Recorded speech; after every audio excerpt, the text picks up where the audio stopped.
We are way off my rules tonight. Mr. Craig. Thank you. President Lucy, rest of the members of CBTU, thank you for having me this evening. It's been very interesting to listen to my co-panelists here this evening talk about why we're where we're at.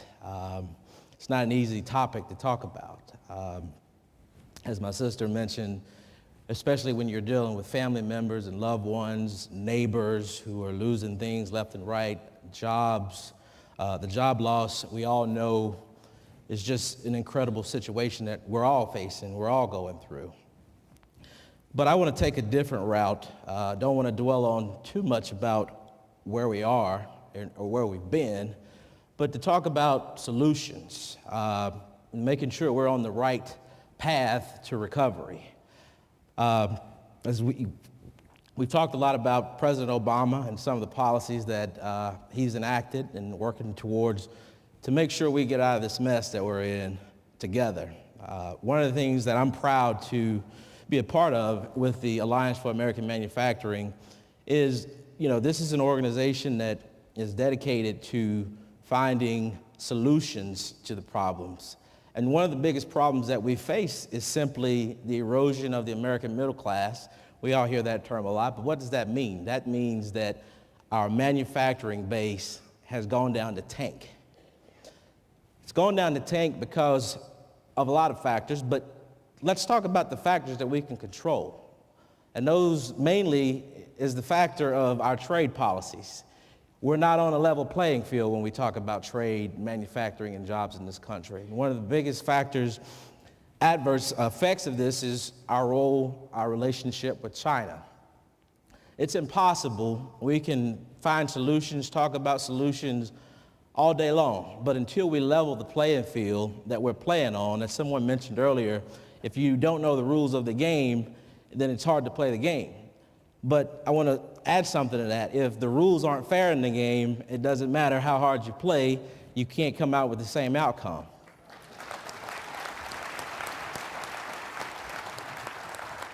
So one of the first things that we do at the Alliance for American Manufacturing is, like I said, we look for solutions.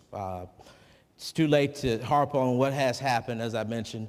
So we talk about the stimulus bill that has just been passed in February by the president, signed into law. And one of the things is we've heard tonight is there's a lot of money going to a lot of different agencies, local governments, state governments, federal government agencies. So what do we do with this money? Are we making sure that we're not going to repeat the same mistakes that we made before? Just a lot of money floating around, as we've seen in the financial markets with no regulation, no oversight.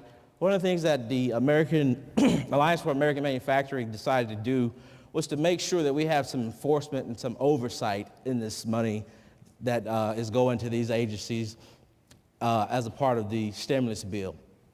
And one of the things that we're doing with that is we have a Buy America resolution. And what that Buy America, it's very simple. What this resolution simply states is, if we're going to have our government provide funds to stimulate our economy, the first place that it has to start is here in America. Here in America. We can't give our local governments and state governments an option of providing funds designed to help our economic situation get better and let them continue to buy products that are made offshore while thousands and thousands and thousands of our relatives, our co-workers, our neighbors, loved ones are being laid off and put out of work. And one of the big things that we are missing the point on sometimes is we hear the word layoff, and layoff traditionally has been a temporary fixture. You're laid off for some period of time. You've got some sort of benefits that are coming to you through unemployment, and that's not the case anymore. What we're looking at, we use the term layoff, but we're looking at, I like to say, destruction, because a lot of these jobs aren't coming back, and a lot of these companies aren't telling you that they have no intention of bringing these jobs back. So we have to understand the terminology that we're also discussing. And back to the resolution, I want to say that it's been successful. It's a nonpartisan effort across the country. One of the things that's unique about the Alliance for American Manufacturing is the coalition that it's comprised of. It's comprised of several leading manufacturing companies in this country and also the United Steelworkers Union. That says a lot right there, because here you see manufacturing companies and a union working together to find solutions to this economic downturn that we're in. And that shows that we can do anything. We've got a president who has a vision. We've got organizations and different entities who are willing to work together to bring things together and not rule out anything. And that speaks volumes for where we need to be as we move forward. The other thing I'd like to briefly talk about, a project that we've been working on for the past 2 weeks, is it goes to the auto industry. We just had a very, very successful bus tour. Some of you may have come out to it. It may have stopped in some of your cities to save the auto industry. But as my sister said, before we can save anything, we have to educate ourselves on what we're trying to save and what we're up against. You know, when we hear the term the auto industry is gone or it's leaving or it's in trouble, we oftentimes don't think of exactly what that means. But it just doesn't mean that something's going to happen to a plant, a GM plant, a Chrysler plant, or a Ford plant where the car is assembled and made. But we have to start thinking in terms of how this affects whole communities. Because there's a glass plant somewhere that makes the windows to go in the car. There's a rubber plant that makes tires that goes in the car. There's an electronics plant or facility that makes the electronic devices that control things. And all of us may not work in the auto industry per se, but we're all connected to it in some way.